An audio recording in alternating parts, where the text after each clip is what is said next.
तो चलिए सब कोई विद्युत लेपन लिख करके डैश दीजिए।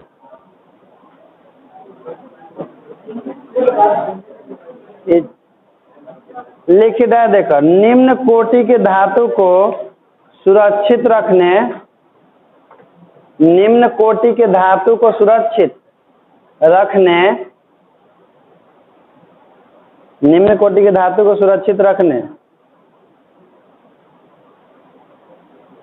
या उसको आकर्षक बनाने के लिए, या उसको आकर्षक बनाने के लिए, या उसको आकर्षक बनाने के लिए उस पर एक उच्च कोटि की धातु का, उस पर एक उच्च कोटि की धातु का, उच्च कोटि की धातु का एक पतला लेप चढ़ाया जाता है, एक पतला लेप चढ़ाया जाता है,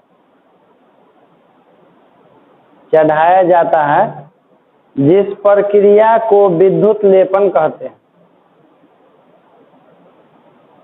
जिस प्रक्रिया को विद्युत लेपन कहते हैं।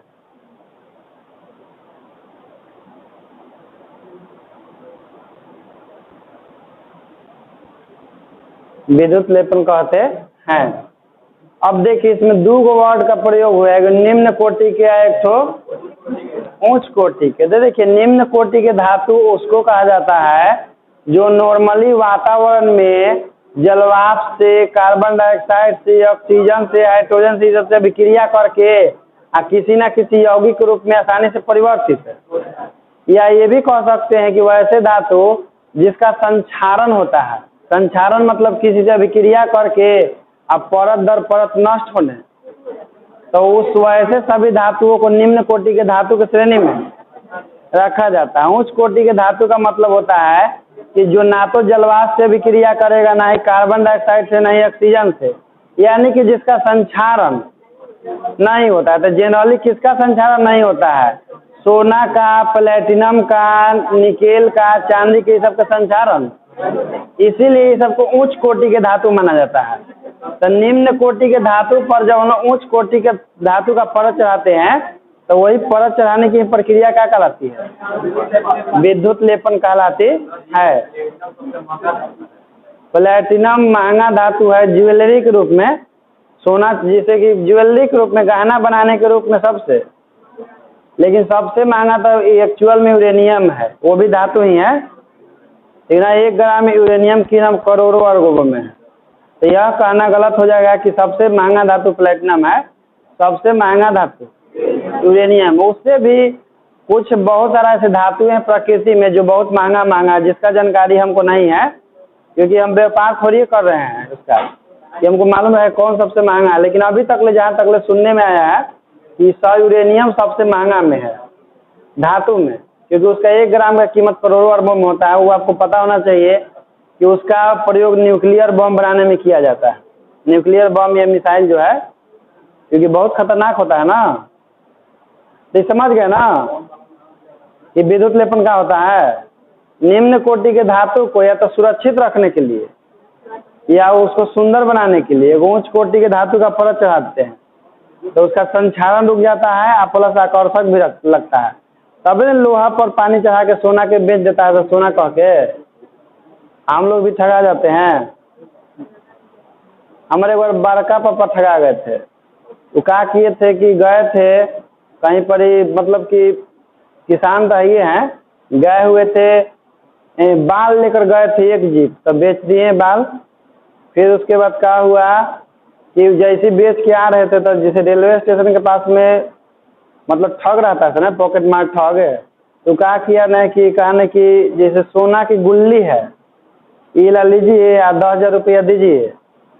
तो क्या की कि बाप रे, सोना की गुल्ली इतना बड़का, नहीं हो तो 1 लाख तो होबे करेगा।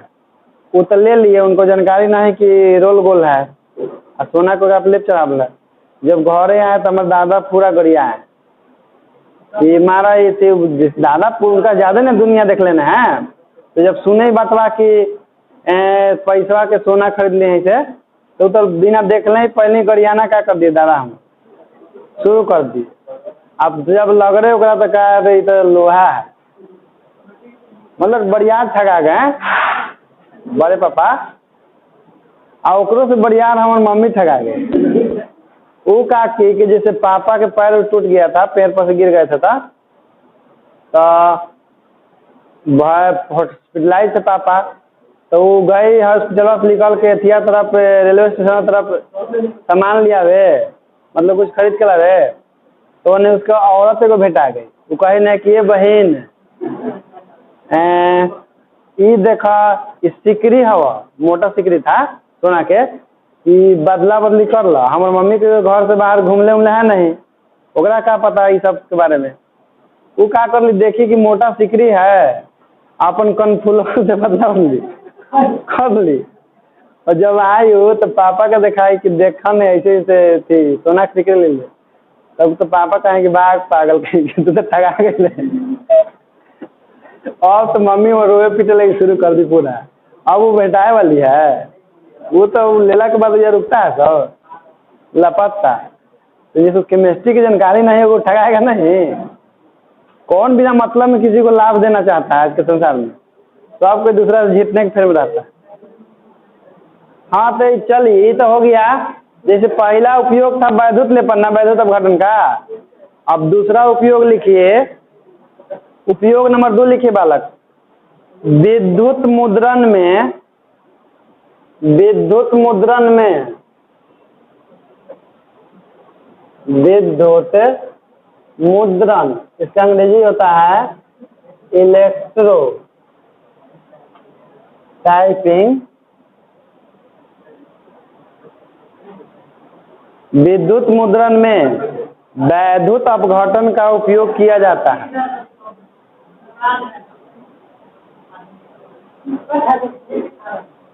आज अगर दिक्कत है साइड में खड़ा हो। विद्युत मुद्रण में वैद्युत अपघटन का उपयोग किया जाता है। हाँ लिखिए,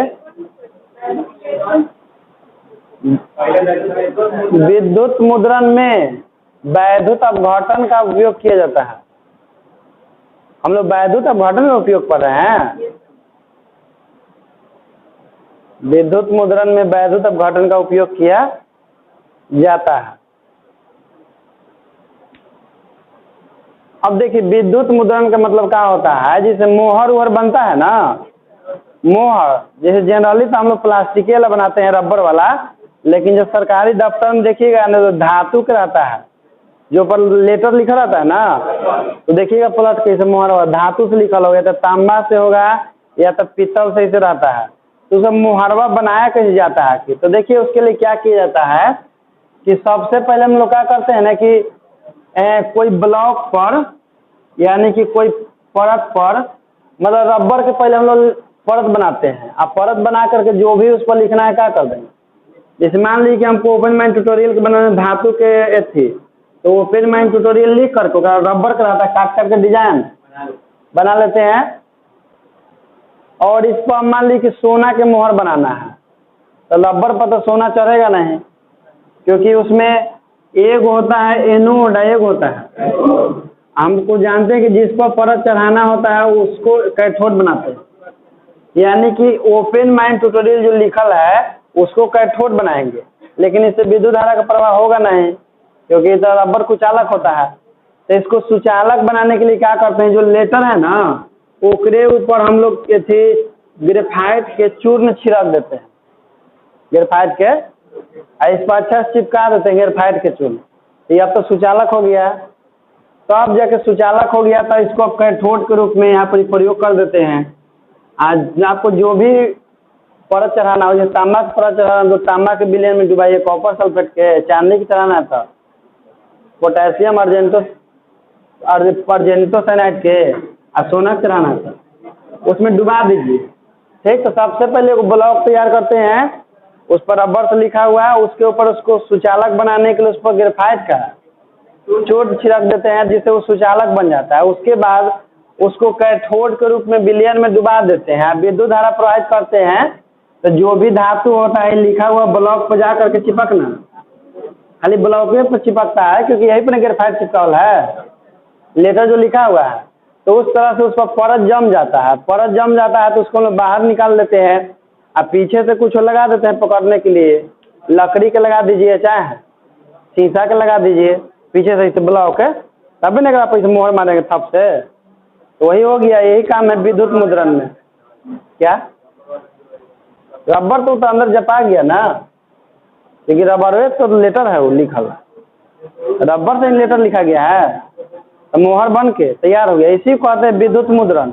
जितना भी प्रिंटिंग वाला काम होता है ना, जितना भी प्रिंटिंग वाला काम वो सब धातु के ही लेटर लिखा हुआ रहता है, और जितना भी धातु के लेटर है सब इसी विधि द्वारा बनाया।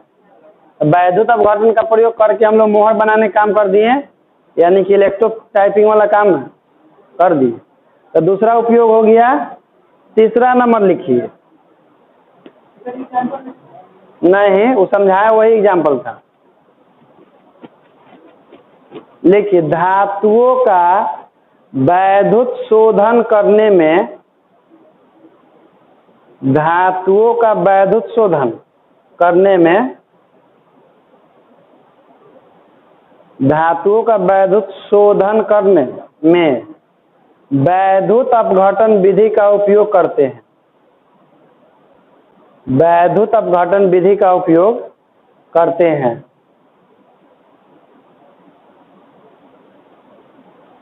वैद्युत अपघटन विधि का उपयोग करते हैं। हो गया। देखिए, इसका मतलब क्या होता है, जैसे कि धातुओं का शोधन का मतलब होता है ना कि किसी अयस्क से शुद्ध धातु प्राप्त करना। किसी अयस्क से शुद्ध धातु प्राप्त करने के लिए क्या करते हैं कि सभी धातु को आप एक विधि से निष्कर्षित, तो उसी में धातु के निष्कर्षण के लिए वो विधि है वैद्युत अपघटन। तो उसमें क्या किया जाता है कि जिससे हमको शुद्ध धातु निकालना होता है ना, उसका प्रयोग एनोड के रूप में कर देते हैं। जैसे मान लीजिए कि हमको कॉपर निकालना है किसी अयस्क से, तो उसको क्या करेंगे कि एनोड बना देंगे। आप दूसरा एगो तांबा का है, कॉपर का है, वो पतला प्लेट लेते हैं, पतला प्लेट लेंगे कॉपर का, लेकिन ये शुद्ध धातु का बना होता है। हाँ, ये भी तांबा का होगा लेकिन ये शुद्ध तांबा होगा। आई अशुद्ध तांबा, अशुद्ध तांबा मतलब जैसे मिट्टी होगा, धूल कण होगा, कंकर होगा, ये सब छोटे छोटे कण होंगे। तो जैसे ही विद्युत धारा प्रवाहित करना शुरू करते हैं तो ये घूलना शुरू करता है, और घूल करके विलयन में आता है। अब विलयन में इसमें जो भी अशुद्धि रहेगा ना, मिट्टी बालू, ये सब पेंदी में बढ़ जाएगा, और जितना भी धातु होगा उसमें वो सब जाके इस पर क्या हो जाएगा, धातु में सब धातु नहीं, कॉपर, चांदी, सोना, ये सब जाके इस पर चिपकना क्या होता है, तो धीरे धीरे ये पतला होता जाएगा, और ये वाला धीरे धीरे एक समय आएगा कि पूरी तरह से पतला हो जाएगा। तो इसको हम लोग क्या कर लेते हैं, बाहर निकाल लेते हैं, और निकाल करके अपना खखोर लेते हैं, यानी कि काट लेते हैं उसको, तो उससे धातु, यही प्रक्रिया होता है वैद्युत लेप, ठीक ना। लेकिन जिससे धातु निकालना होता है उसको एनोड बनाते हैं, और जिस पर धातु को जमा करना होता है उसको कैथोड बनाते हैं। तो समझ गए वैद्युत शोधन। जिसे बहुत सारा ऐसा धातु होता है ना जिसको आग में जला करके निष्कर्षित किया जाता है, लेकिन बहुत सारे ऐसे धातु है जिसका निष्कर्षण आग में जला करके नहीं कर सकते हैं। तो उसके लिए अलग अलग विधि होता है, जिसमें आपका एगो वैद्युत अपघटन है धातु का शोधन के लिए। अब लिखिए अनुप्रयोग नंबर 4। लिखिए, विद्युत धातु कर्म विज्ञान में, विद्युत धातु कर्म विज्ञान में धातु कर्म विज्ञान में वैद्युत अपघटन का प्रयोग करते हैं।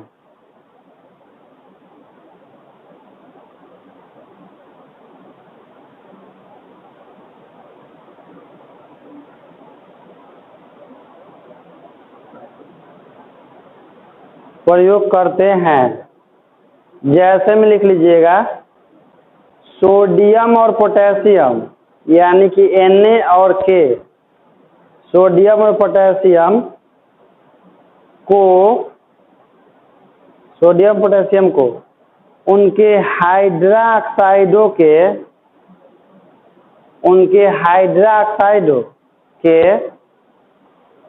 वैद्युत अपघटन से प्राप्त किया जाता है।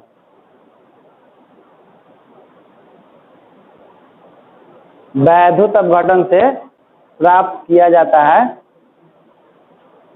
वैद्युत अपघटन से प्राप्त किया जाता है।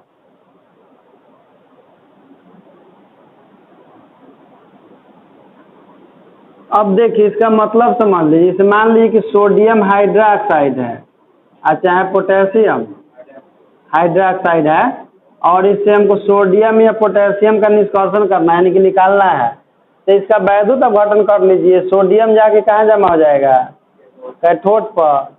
लेकिन सोडियम पोटेशियम का निष्कर्षण मुख्य रूप से किससे किया जाता है? सोडियम का हाइड्रोक्साइड और पोटेशियम के।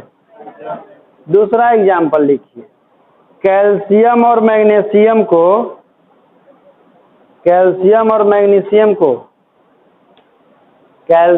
मैग्नीशियम को उनके क्लोराइडों के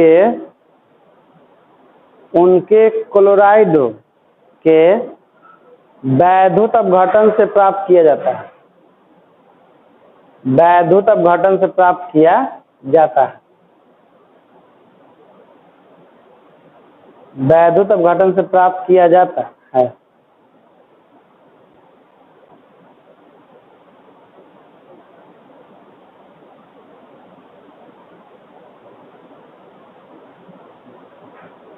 अगला नंबर लिखिए, 5वां नंबर। पांचवा, वैद्युत अपघटन विधि का उपयोग तुल्यांकी भार ज्ञात करने में किया जाता है। वैद्युत अपघटन विधि का उपयोग तुल्यांकी भार ज्ञात करने में किया जाता है।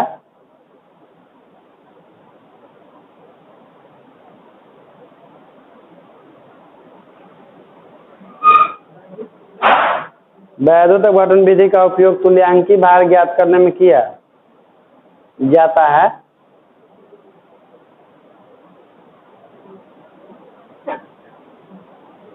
छठा लिखिए, लास्ट नंबर। वैद्युत अपघटन विधि द्वारा रासायनिक यौगिकों का निर्माण किया जाता है।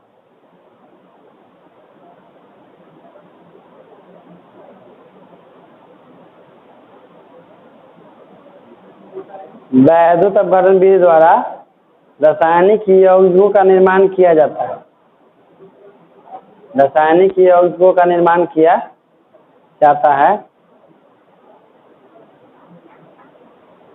जैसे भी लिख लीजिएगा, जैसे सोडा में जानते हैं NH3 नहीं, NH2CO3। सोडा कोमा KOH, इसको बोलते हैं कास्टिक सोडा। KOH को देखो, सोडा जैसे दो टाइप का होता है। एगो पोटास होता है, एगो कौन सी बोले? कास्टिक सोडा बोले ना। तो कास्टिक सोडा के लिखिएगा NaOH, ठीक ना। जिसे वो कास्टिक सोडा होता है वो कास्टिक पोटास होता है, तो दोनों में OH होता है। लेकिन जेकरा में पोटास होता है उसमें K होता है, क्योंकि पोटेशियम होता है। और जेकरा में सोडा लग रहा था वो वाला Na ना। तो ये है कास्टिक सोडा है, आई कास्टिक। ये पोटेशियम के लिए सिंबल P हो, और सोडा के लिए, सोडियम के लिए Na। तो क्या बोल रहे थे कि soda comma caustic soda. Caustic soda मतलब कौन? NaOH comma H2O2। हाँ नहीं, हाइड्रोजन पर ऑक्साइड बोलते हैं H2O2 को। कोमा क्लोरोफॉर्म कोमा आयोडोफॉर्म तैयार किया जाता है। तैयार किया जाता है। क्लोरोफॉर्म का सूत्र जानते हैं ना, CHCl3 होता है। आयोडो के फॉर्म को होता है CHI। क्लोरोफॉर्म का उपयोग कहाँ पर करते हैं? बेहोश करने में, ठीक ना। और आयोडो फॉर्म का उपयोग कहाँ करते हैं? एंटीसेप्टिक के रूप में। जैसे घाव नहीं होता कहीं पर, तो वहाँ पर घाव में लगाने से आयोडो फॉर्म घाव ठीक हो जाता है, जीवाणु नहीं लगने देता है बाहरी बैक्टीरिया के आक्रमण से। इसलिए CHI3 यानी कि आयोडो फॉर्म को एंटीसेप्टिक के नाम से भी जाना जाता है। जो इसमें आयोडीन होता है ना, वही एंटीसेप्टिक के रूप में काम करता है। हो गया ना।